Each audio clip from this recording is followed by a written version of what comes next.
Kemudian ketika Juan Laporta terpilih sebagai presiden, sosok Frank Rijkaard lalu ditunjuk sebagai pelatih. Dari momen tersebut yang ditandai dengan pembelian Ronaldinho dari Paris Saint-Germain, era kejayaan Barca mulai terbuka. Sudah menjadi rahasia umum bila FC Barcelona tengah mengalami masa krisis. Mereka dianggap sebagai tim yang tinggal menunggu waktu untuk merasakan kemunduran. Bila perbaikan tak segera dilakukan, maka penyesalan hanya akan menjadi topik utama dalam beberapa tahun ke depan. Krisis finansial, kehilangan pemain bintang hingga rekrutan besar yang belum juga tunjukkan kebolehan. Barca tak mampu bersaing di berbagai level sejauh ini. Performa mereka jadi kian standar. Sorotan tajam pun terus ditujukan kepada pelatih mereka.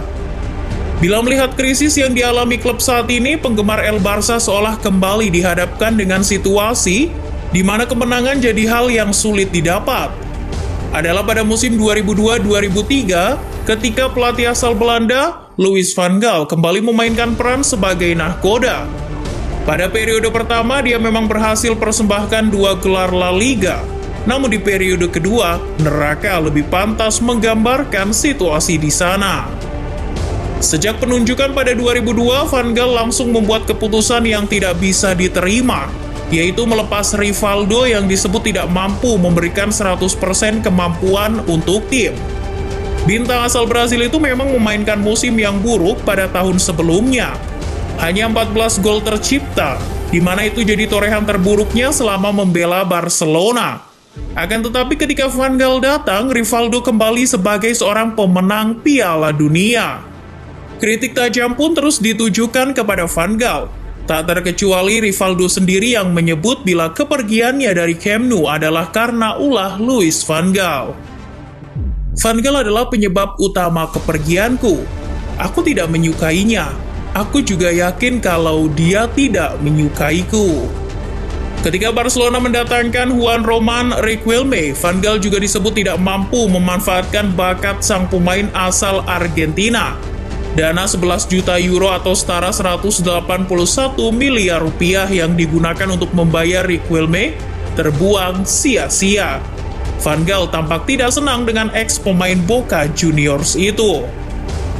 Peran yang diberikan tidak membuat sang pemain berkembang, hingga berujung pada bakatnya yang malah dipinjamkan ke klub Villarreal. Keputusan hingga manajemen yang ditampilkan Van Gaal benar-benar buruk. Berada di bawah asuhannya, Barcelona ketika itu muncul sebagai tim yang terus berjuang di jurang degradasi.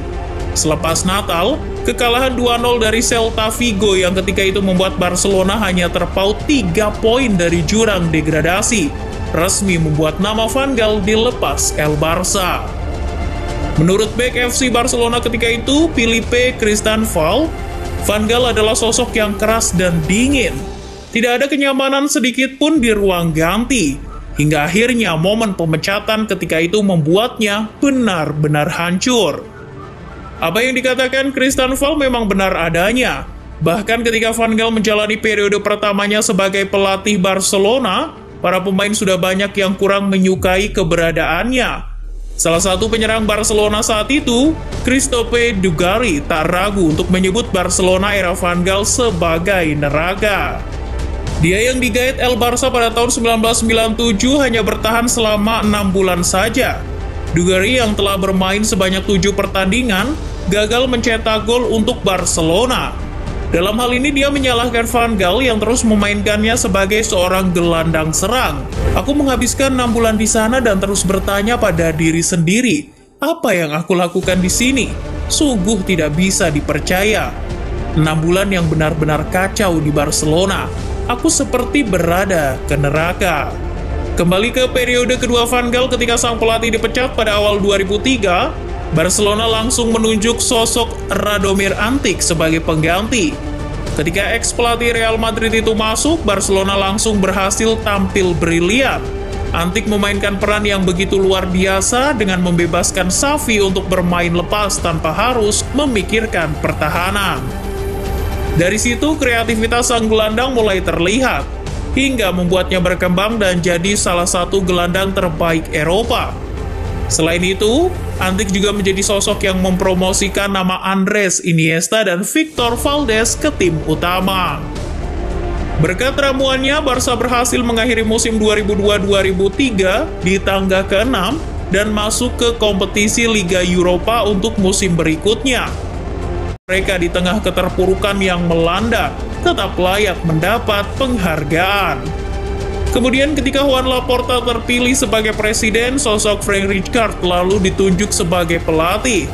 Dari momen tersebut yang ditandai dengan pembelian Ronaldinho dari Paris Saint-Germain, era kejayaan Barca mulai terbuka.